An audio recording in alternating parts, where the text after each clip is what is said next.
ನಮಸ್ಕಾರ ಎಲ್ಲರಿಗೂ. SIR enumeration form BLO officer ನಿಮ್ಮ ಮನೆಗೆ ಬಂದು ಎನ್ಯುಮರೇಷನ್ ಫಾರಂನ ನಿಮಗೆ ಕೊಟ್ಟಿರ್ತಾರೆ. ಸರಿಯಾಗಿ ಭರ್ತಿ ಮಾಡೋಕ್ಕೂ ಕೂಡ ಹೇಳಿರ್ತಾರೆ.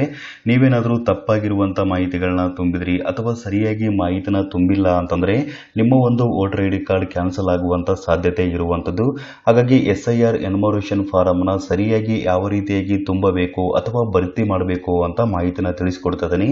ಸೊ ಅದಕ್ಕಿಂತ ಮುಂಚೆ ತಮ್ಮಲ್ಲಿ ಒಂದು ಸಣ್ಣ ರಿಕ್ವೆಸ್ಟ್, ತಾವಿನ್ನವರೆಗೂ ನಮ್ಮ ಒಂದು ಚಾನಲ್ನ ಸಬ್ಸ್ಕ್ರೈಬ್ ಮಾಡಿಲ್ಲ ಅಂತಂದರೆ ದಯವಿಟ್ಟು ನಮ್ಮ ಒಂದು ಚಾನಲ್ನ ಸಬ್ಸ್ಕ್ರೈಬ್ ಮಾಡಿ ಹಾಗೂ ಪಕ್ಕದಲ್ಲಿರುವಂಥ ಬೆಲ್ ಐಕನ್ ಅನ್ನು ಕ್ಲಿಕ್ ಮಾಡಿ.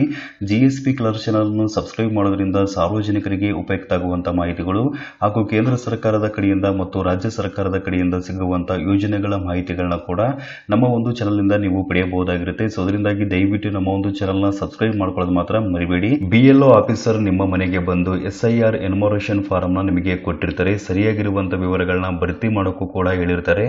ನೀವೇನಾದರೂ ಸರಿಯಾಗಿರುವಂಥ ವಿವರಗಳನ್ನ ಭರ್ತಿ ಮಾಡದೆ ಹಾಗೆ ಬಿಟ್ರಿ ಅಥವಾ ತಪ್ಪಾದಂಥ ವಿವರಗಳನ್ನ ಭರ್ತಿ ಮಾಡಿದ್ರಿ ಅಂತಂದರೆ ನಿಮ್ಮ ಒಂದು voter I D card cancel ಆಗುವಂಥ ಸಾಧ್ಯತೆ ಇರುವಂಥದ್ದು. ಹಾಗಾಗಿ ಎನ್ಯುಮರೇಷನ್ ಫಾರಂನ ಸರಿಯಾಗಿ ಭರ್ತಿ ಮಾಡುವಂಥ ವಿಧಾನವನ್ನು ತಿಳಿಸ್ಕೊಡ್ತಾ ಇದ್ದೀನಿ. BLO ಈ ರೀತಿಯಾಗಿರುವಂಥ ಎನ್ಯುಮರೇಷನ್ ಫಾರಂನ ನಿಮಗೆ ಕೊಟ್ಟಿರ್ತಾರೆ. ಮೊದಲನೇ ಕಾಲಮಲ್ಲಿ ಮತದಾರರ ವಿವರಗಳು ಇರುವಂಥದ್ದು, ಅಂದರೆ ಮತದಾರರ ಹೆಸರಾಗಿರ್ಬೋದು ಅಥವಾ ಮತದಾರರ ಗುರುತಿನ ಚೀಟಿಯ ಸಂಖ್ಯೆ ಆಗಿರ್ಬೋದು ಅಥವಾ ಮತದಾರರ ವಿಳಾಸ ಆಗಿರ್ಬೋದು, ಈ ಒಂದು ಮೊದಲನೇ ಕಾಲಮಲ್ಲಿ ಇರುವಂಥದ್ದು. ಎರಡನೇ ಕಾಲಮಲ್ಲಿ ವಿಧಾನಸಭಾ ಕ್ಷೇತ್ರದ ವಿವರಗಳು ಇರುವಂಥದ್ದು, ಅಂದರೆ ಕ್ರಮ ಸಂಖ್ಯೆ ಆಗಿರ್ಬೋದು ಅಥವಾ ಭಾಗದ ಸಂಖ್ಯೆ ಆಗಿರ್ಬೋದು, ಜಿಲ್ಲೆಯ ಹೆಸರಾಗಿರ್ಬೋದು, ಎಲ್ಲ ವಿವರಗಳು ಕೂಡ ಇರುವಂಥದ್ದು. ಇನ್ನು ಮೂರನೇ ಕಾಲಮಲ್ಲಿ ನಿಮಗೆ ಒಂದು QR ಕೋಡ್ನ ಕೊಟ್ಟಿರ್ತಾರೆ. ಈ ಒಂದು QR ಕೋಡ್ನ ಕೂಡ ನೀವು ಸ್ಕ್ಯಾನ್ ಮಾಡಬಹುದಾಗಿರುತ್ತೆ. ಈ ನಾಲ್ಕನೇ ಕಾಲಮಲ್ಲಿ ನಿಮ್ಮ ವೋಟರ್ ಐ ಡಿ ಕಾರ್ಡ್ ಅಲ್ಲಿ ಇರುವಂತಹ ಫೋಟೋವನ್ನ ಇಲ್ಲಿ ಕೊಟ್ಟಿರ್ತಾರೆ. ನೀವು ಹೊಸದಾಗಿ ಒಂದು ಫೋಟೋವನ್ನ ಅಂಟಿಸಬೇಕಾಗಿರುತ್ತೆ. ಅಂದ್ರೆ ಇತ್ತೀಚಿನ ದಿನಗಳಲ್ಲಿ ತೆಗೆದಿರುವಂತಹ ಪಾಸ್ಪೋರ್ಟ್ ಗಾತ್ರದ ಒಂದು ಫೋಟೋವನ್ನ ನೀವು ಇಲ್ಲಿ ಅಂಟಿಸಬೇಕಾಗಿರುತ್ತೆ. ನಂತರ ಈ ಒಂದು ಎಡಬದಿಯಲ್ಲಿ ಇರುವಂತಹ ಕಾಲಂಗಳಲ್ಲಿ ವಿವರಗಳನ್ನ ಭರ್ತಿ ಮಾಡಬೇಕಾಗಿತ್ತು ಅಂತಂದ್ರೆ ವೈಯಕ್ತಿಕವಾಗಿರುವಂತಹ ವಿವರಗಳನ್ನ ಭರ್ತಿ ಮಾಡಕ್ಕೆ ಮಾತ್ರ ಅವಕಾಶ ಇರುವಂತದ್ದು. ಅಂದ್ರೆ 2002ರ ವೋಟರ್ ಲಿಸ್ಟ್ ಅಲ್ಲಿ ನಿಮ್ಮ ಒಂದು ಹೆಸರು ಕಡ್ಡಾಯವಾಗಿ ಇರಬೇಕಾಗಿರುತ್ತೆ. ಇನ್ನೂ ಸುಲಭವಾಗಿ ಹೇಳೋದಾಯ್ತು ಅಂತಂದ್ರೆ 2002ರಲ್ಲಿ ನಿಮ್ಮ ಒಂದು ವೋಟರ್ ಐ ಡಿ ಕಾರ್ಡ್ ಕಡ್ಡಾಯವಾಗಿ ಇರಲೇಬೇಕಾಗಿರುತ್ತೆ. 2002ರಲ್ಲಿ ವೋಟರ್ ಐ ಡಿ ಕಾರ್ಡ್ ಇದ್ದಂಥವರು ಈ ಒಂದು ಎಡಬದಿಯಲ್ಲಿರುವಂತಹ ಕಾಲಂಗಳಲ್ಲಿ ತಮ್ಮ ಒಂದು ವೈಯಕ್ತಿಕ ವಿವರಗಳನ್ನ ಸರಿಯಾಗಿ ಭರ್ತಿ ಮಾಡಬೇಕಾಗಿರುತ್ತೆ. ಒಂದು ವೇಳೆ ಏನಾದರೂ ನಿಮ್ದು 2002ರಲ್ಲಿ ವೋಟರ್ ಐ ಡಿ ಕಾರ್ಡ್ ಇರಲಿಲ್ಲ ಅಂತಂದ್ರೆ ಈ ಒಂದು ಬಲಬದಿಯಲ್ಲಿ ಇರುವಂತಹ ಕಾಲಂಗಳಲ್ಲಿ ವಿವರಗಳನ್ನ ಭರ್ತಿ ಮಾಡಬೇಕಾಗಿರುತ್ತೆ. ಅದು ವೈಯಕ್ತಿಕ ವಿವರಗಳು ಆಗಿರಲ್ಲ. ನಿಮ್ಮ ತಂದೆಯ ವಿವರಗಳಾಗಿರ್ಬೋದು ಅಥವಾ ತಾಯಿಯ ವಿವರಗಳಾಗಿರ್ಬೋದು, ಅಜ್ಜ ಅಜ್ಜಿಯ ವಿವರಗಳನ್ನ ನೀವು ಭರ್ತಿ ಮಾಡಬೇಕಾಗಿರುತ್ತೆ. ಈ ಒಂದು ಬಲಬದಿಯಲ್ಲಿರುವಂತಹ ಕಾಲಂಗಳಲ್ಲಿ ಈ ವಿವರಗಳನ್ನ ನೀವು ಭರ್ತಿ ಮಾಡಬೇಕಾಗಿತ್ತು ಅಂತಂದ್ರೆ 2002ರ ವೋಟರ್ ಲಿಸ್ಟ್ ನಿಮಗೆ ಕಡ್ಡಾಯವಾಗಿ ಬೇಕಾಗಿರುತ್ತೆ. 2002ರ ವೋಟರ್ ಲಿಸ್ಟ್ ನ ನೀವು ಡೌನ್ಲೋಡ್ ಮಾಡ್ಕೋಬೇಕಾಗಿತ್ತು ಅಂತಂದ್ರೆ ನಾನು ಆಲ್ರೆಡಿ ವಿಡಿಯೋ ಮಾಡೋದ್ರ ಮೂಲಕ ಮಾಹಿತಿನ ಕೂಡ ತಿಳಿಸ್ಕೊಟ್ಟಿದ್ದೀನಿ. ಆ ಒಂದು ವಿಡಿಯೋ ನೋಡ್ಬಿಟ್ಟು 2002ರ ವೋಟರ್ ಲಿಸ್ಟ್ ಅಥವಾ ಮತದಾರರ ಪಟ್ಟಿನ ಡೌನ್ಲೋಡ್ ಮಾಡ್ಕೊಳ್ಳಿ. ನಂತರ ಆ ಒಂದು ಪಟ್ಟಿಯಲ್ಲಿ ನಿಮ್ಮ ಒಂದು ಹೆಸರು ಇದೆಯಾ ಅಂತ ಚೆಕ್ ಮಾಡಿಕೊಂಡು ನಿಮ್ಮ ಒಂದು ಹೆಸರು ಇತ್ತು ಅಂತಂದ್ರೆ ಇಲ್ಲಿ ನೀವು ಸುಲಭವಾಗಿ ವಿವರಗಳನ್ನ ಕೂಡ ಬರೀಬಹುದಾಗಿರುತ್ತೆ. ಈ ಎಡಬದಿಯ ಕಾಲಂಗಳಲ್ಲಿ ನೀವು ವಿವರಗಳನ್ನ ಭರ್ತಿ ಮಾಡಬೇಕಾಗಿತ್ತು ಅಂತಂದ್ರೆ ವೈಯಕ್ತಿಕ ವಿವರಗಳನ್ನ ಭರ್ತಿ ಮಾಡಕ್ಕೆ ಮಾತ್ರ ಅವಕಾಶ ಇರುವಂತದ್ದು. 2002ರಲ್ಲಿ ನಿಮ್ಮ ವೋಟರ್ ಐ ಡಿ ಕಾರ್ಡ್ ಇತ್ತು ಅಥವಾ ವೋಟರ್ ಲಿಸ್ಟ್ ಅಲ್ಲಿ ನಿಮ್ಮ ಒಂದು ಹೆಸರು ಇತ್ತು ಅಂತಂದ್ರೆ ಈ ಒಂದು ವಿವರಗಳನ್ನ ನೀವು ಭರ್ತಿ ಮಾಡಬಹುದಾಗಿರುತ್ತೆ. ಇಲ್ಲಿ ಮತದಾರರ ಹೆಸರು ಅಂತ ಕೇಳಿರ್ತಾರೆ, ನಿಮ್ಮ ಹೆಸರನ್ನ ಸರಿಯಾಗಿ ಬರೆಯಿರಿ. ನಂತರ ಮತದಾರರ ಗುರುತಿನ ಸಂಖ್ಯೆ ಅಂತ ಕೇಳಿರ್ತಾರೆ. ಲಭ್ಯವಿತ್ತು ಅಂದ್ರೆ ನಿಮಗೆ voter I D card number ಗೊತ್ತಿತ್ತು ಅಂತಂದ್ರೆ ಬರಿಬಹುದು, ಗೊತ್ತಿಲ್ಲ ಅಂತಂದ್ರೆ ಹಾಗೆ ಬಿಡಬಹುದು. ಸಂಬಂಧಿಯ ಹೆಸರು ಅಂತ ಕೇಳಿರ್ತಾರೆ, ಅಂದ್ರೆ ಸಂಬಂಧಿಕರ ಹೆಸರನ್ನ ಬರಿಬೇಕಾಗಿರುತ್ತೆ. ತಂದೆ ಅಥವಾ ತಾಯಿಯ ಹೆಸರನ್ನ ಇಲ್ಲಿ ಸರಿಯಾಗಿ ಬರೆಯಿರಿ. ನಂತರ ಸಂಬಂಧ ಅಂತ ಕೇಳಿರ್ತಾರೆ, ನೀವು ಸಂಬಂಧವನ್ನ ಬರಿಬೇಕಾಗಿರುತ್ತೆ. ತಂದೆನ ಅಥವಾ ತಾಯಿನ ಅಂತ ಬರೆಯಿರಿ. ನಂತರ ಜಿಲ್ಲೆ ಅಂತ ಕೇಳಿರ್ತಾರೆ, ನಿಮ್ಮ ಒಂದು ಜಿಲ್ಲೆ ಯಾವ್ದಾಗಿರುತ್ತೋ ಆ ಒಂದು ಜಿಲ್ಲೆನ ಬರೆಯಿರಿ. ನಂತರ ರಾಜ್ಯ ಅಂತ ಕೇಳಿರ್ತಾರೆ, ರಾಜ್ಯವನ್ನ ಸರಿಯಾಗಿ ಬರೆಯಿರಿ. ನಂತರ ವಿಧಾನಸಭಾ ಕ್ಷೇತ್ರದ ಹೆಸರು ಅಂತ ಕೇಳಿರ್ತಾರೆ, ವಿಧಾನಸಭಾ ಕ್ಷೇತ್ರದ ಹೆಸರನ್ನ ಸರಿಯಾಗಿ ಬರೆಯಿರಿ.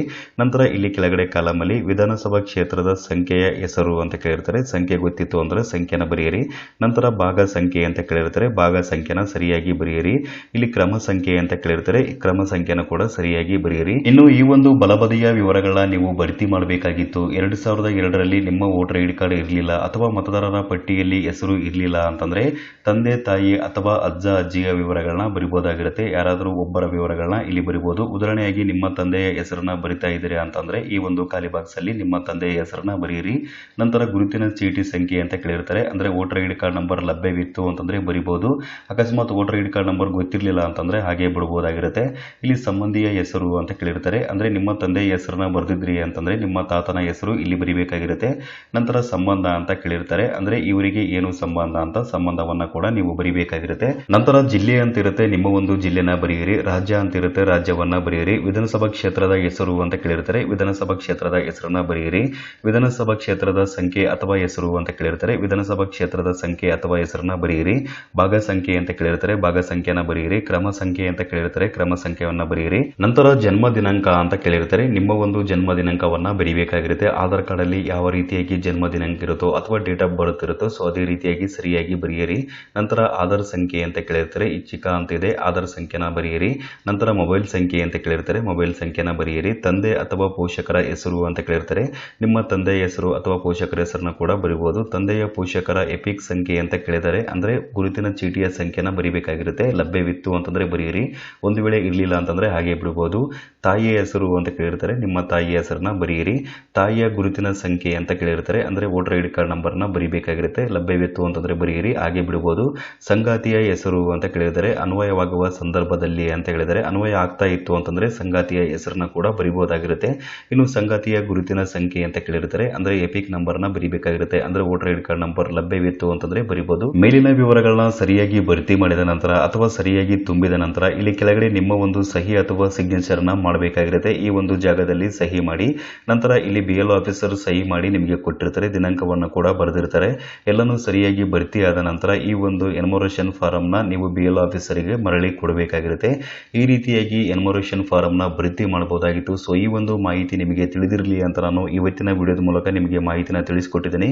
ಸೊ ಈ ಒಂದು ಮಾಹಿತಿ ನಿಮಗೆ ಇಷ್ಟವಾಗಿತ್ತು ಅಂತಂದ್ರೆ ಮಾಹಿತಿಗೆ ತಪ್ಪದೆ ಲೈಕ್ ಮಾಡಿ ಹಾಗೂ ಎಲ್ರಿಗೂ ಈ ಒಂದು ವಿಡಿಯೋವನ್ನ ಶೇರ್ ಮಾಡಿ. ಸಬ್ಸ್ಕ್ರೈಬ್ ಮಾಡ್ಕೊಳ್ಳೋದು ಮಾತ್ರ ಮರಿಬೇಡಿ. ವಿಡಿಯೋ ನೋಡಿದ್ದಕ್ಕಾಗಿ ನಿಮಗೆ ತುಂಬಾ ಧನ್ಯವಾದಗಳು.